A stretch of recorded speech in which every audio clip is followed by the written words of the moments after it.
Hi students, ഇന്ന് നമ്മൾ പഠിക്കാൻ പോകുന്നത് 9th സ്റ്റാൻഡേർഡിലെ 3rd ചാപ്റ്ററായ പാരലൽ ലൈൻസ് അഥവാ സമാന്തര വരകളിലെ 4ാമത്തെ പാർട്ടാണ്.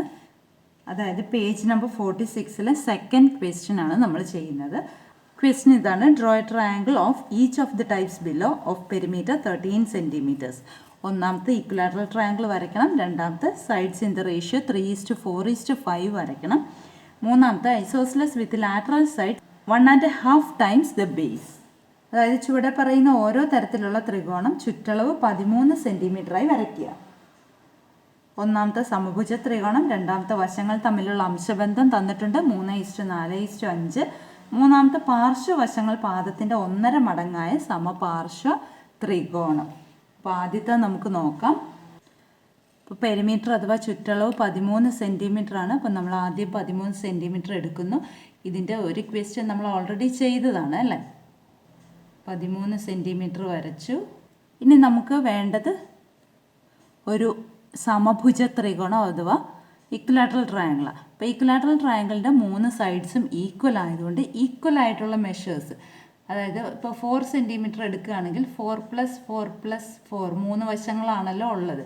ഓരോ വശവും 4 സെൻറ്റിമീറ്റേഴ്സ് എടുത്തു കഴിഞ്ഞാൽ എത്ര വരും? 12 സെൻറ്റിമീറ്റർ വരും അല്ലേ. ആ 12 സെൻറ്റിമീറ്റർ നമ്മൾ ചെരിച്ച് വരയ്ക്കണം. എന്നിട്ട് 4×4 ആയിട്ട് കട്ട് ചെയ്യുക. അപ്പോൾ ഇത് ഓരോന്നും 4 സെൻറ്റിമീറ്റർ ആണ്. ഇനി നമ്മൾ എന്താ ചെയ്യേണ്ടത്? ഇത് തമ്മിൽ ജോയിൻ ചെയ്യുന്നു.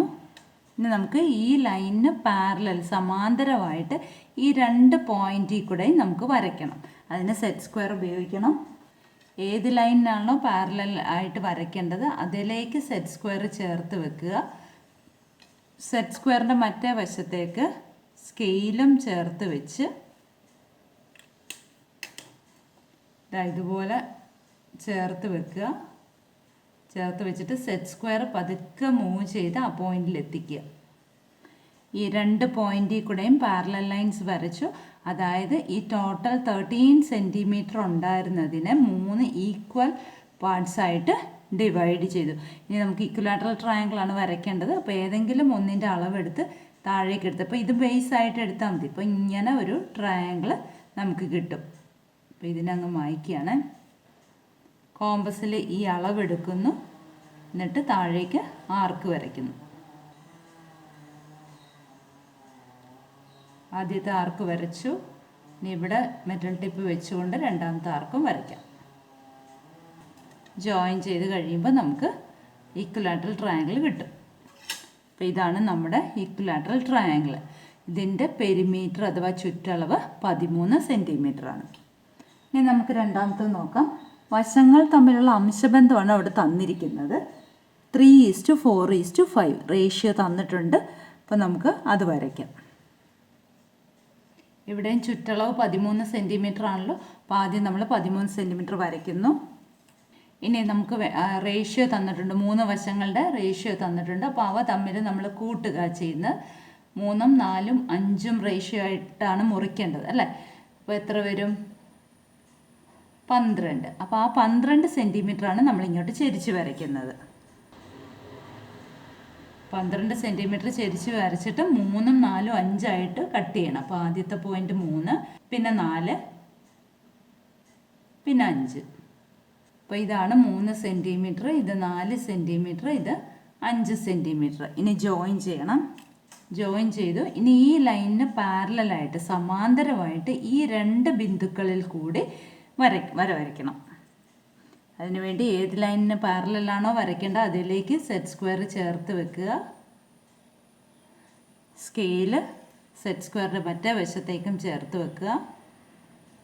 കണ്ടല്ലോ. ഇനി ആ 2 പോയിന്റിൽ കൂടെ ലൈൻസ് വരയ്ക്കുക. ഇപ്പോൾ ഈ ചെരിച്ച് വരച്ചിരിക്കുന്ന വര 3:4:5 എന്ന റേഷ്യോയിലാണ് കട്ട് ചെയ്തിരിക്കുന്നത്. അതുകൊണ്ട് ഈ താഴത്തെ ഈ വരയും 3:4:5 എന്ന റേഷ്യോയിൽ തന്നെ കട്ട് ചെയ്യും. അപ്പോൾ ഇത് 3 വശങ്ങളാക്കി നമുക്ക് ട്രയാങ്കിൾ വരയ്ക്കണം. അപ്പോൾ ഇതിലേതെങ്കിലും നടുക്കത്തേനെ നമ്മൾ ബേസ് ആക്കുന്നു. എന്നിട്ട് ഇതിനെ എടുത്ത് താഴോട്ടേക്കാക്കി ഒരു ട്രയാങ്കിൾ വരയ്ക്കും. മുകളിലോട്ടാക്കി വരയ്ക്കുമ്പോൾ ഒരുപാട് വരകൾ അതിൻ്റെ മുകളിലേക്ക് വരും. അതിനാണ് താഴോട്ടാക്കി വരയ്ക്കുന്നത്. ഇതിനെ എടുത്ത് ഇങ്ങോട്ടും ആക്കി വരയ്ക്കും. അതായത് ഞാൻ നേരത്തെ കാണിച്ചിരുന്നു, കഴിഞ്ഞ വീഡിയോയിൽ കാണിച്ചിരുന്ന ഒരു ഈർക്കിൽ വെച്ചിട്ട് അല്ലേ. ഇത് ടോട്ടൽ ഒരു ട്രയാങ്കിളിൻ്റെ പെരിമീറ്റർ ആണെങ്കിൽ ഈ സൈഡിനെ ഇങ്ങോട്ടും ചെരിച്ച് ഇതിനെ ഇങ്ങോട്ടും ചെരിക്കുമ്പോൾ ട്രയാങ്കിൾ ഫോം ചെയ്തോളും. കണ്ടോ? ഈ ഒരു രീതിയിലാണ് നമ്മളിവിടെ വരയ്ക്കുന്നത്. നമ്മൾ ഈ ലെങ്ത്താണ് കോമ്പസിൽ ആദ്യം എടുക്കുന്നത്, കണ്ടല്ലോ. എന്നിട്ട് അതിവിടെ മെറ്റൽ ടിപ്പ് വെച്ചുകൊണ്ട് താഴോട്ട് ആർക്ക് വരയ്ക്കും.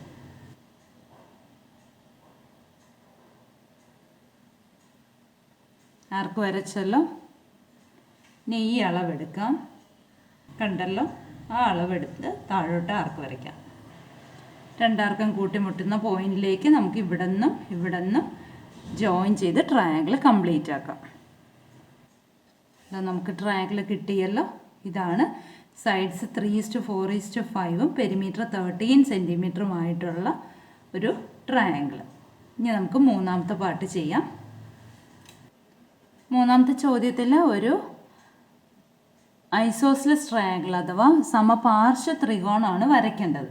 പക്ഷെ അവിടെ തന്നിരിക്കുന്നത് എന്താണ്? പാദത്തിൻ്റെ 1.5 മടങ്ങായിരിക്കണം പാർശ്വവശങ്ങൾ. അതായത് ലാറ്ററൽ സൈഡ്സ് ബേസിൻ്റെ 1.5 ടൈംസ് ആയിരിക്കണം. ബേസ് 1 സെൻറ്റിമീറ്റർ ആണെങ്കിൽ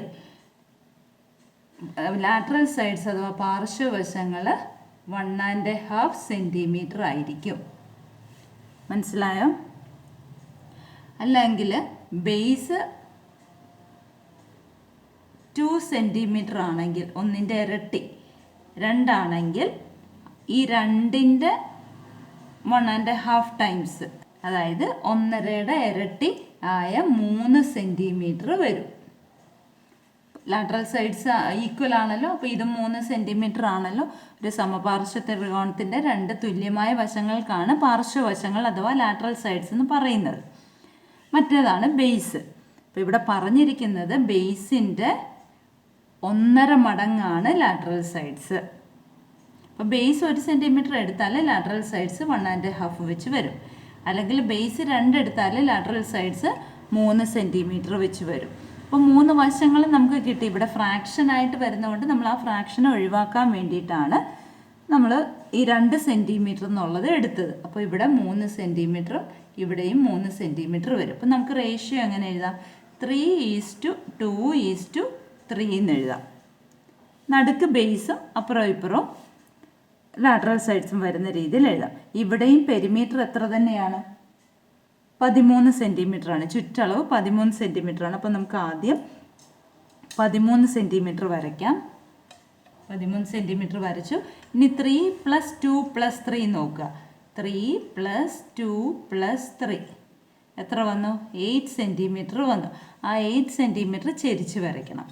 8 സെൻറ്റിമീറ്റർ ചെരിച്ച് വരച്ചു. ഇതിന് 3ഉം 2ഉം 3ഉമായിട്ട് മുറിക്കണം. 3ഉം 2ഉം 3ഉമായിട്ട് മുറിച്ചു. ഇനി ഇവ തമ്മിൽ ജോയിൻ ചെയ്യാം. ഇനി ഈ 2 പോയിൻറ്റ്സിൽ കൂടെ പാരലൽ ലൈൻസ് വരയ്ക്കണം. അതിന് വേണ്ടി സെറ്റ് സ്ക്വയർ ആ ലൈനിന് ചേർത്ത് വെച്ചു. സ്കെയിൽ സെറ്റ് സ്ക്വയറിലോട്ടും ചേർത്ത് വെച്ചു. ഈ 2 പോയിൻറ്റ്സിൽ കൂടെ പാരലൽ ലൈൻസ് വരയ്ക്കാം. കണ്ടല്ലോ, പാരലൽ ലൈൻസ് വരച്ചല്ലോ. ഇനി നമുക്ക്, അപ്പോൾ ഇതാണ് ബേസ് ആയിട്ട് വരുന്നത് അല്ലേ. ഈ 2 സൈഡിൻ്റെ ലെങ്ത്തുകൾ തുല്യമാണ്. ഇങ്ങാറ്റത്ത് കിടക്കുന്ന അങ്ങാറ്റത്തും തുല്യമാണ്. അതാണ് ലാറ്ററൽ സൈഡ്സ് ആയിട്ട് വരുന്നത്. അപ്പോൾ അതിൻ്റെ അളവ് കോമ്പസിൽ എടുക്കുന്നു, എന്നിട്ട് താഴേക്ക് വരയ്ക്കുന്നു. ആദ്യത്തെ ആർക്ക് വരച്ചു. ഇനി ഇങ്ങനെയും ആർക്ക് വരയ്ക്കാം. രണ്ടാർക്കും മീറ്റ് ചെയ്യുന്ന പോയിന്റിലേക്ക് നമുക്ക് ട്രയാങ്കിൾ വരച്ച് കംപ്ലീറ്റ് ആക്കാം. ഇപ്പം നമുക്ക് ഐസോസിലസ് ട്രയാങ്കിൾ കിട്ടി. ഈ 2 വശങ്ങളാണ് റെഡ് കളറിൽ വരച്ചിരിക്കുന്ന 2 സൈഡ്സ് ആണ് ലാറ്ററൽ സൈഡ്സ് അഥവാ പാർശ്വവശങ്ങൾ. ഈ ബ്ലാക്ക് കളറിലെ സൈഡാണ് ബേസ് അഥവാ പാദം. ചുറ്റളവ് 13 ആണ്. ഇപ്പോൾ 3 വരയ്ക്കാൻ പഠിച്ചല്ലോ, മനസ്സിലായല്ലോ. 3 വരച്ച് പഠിക്കുക.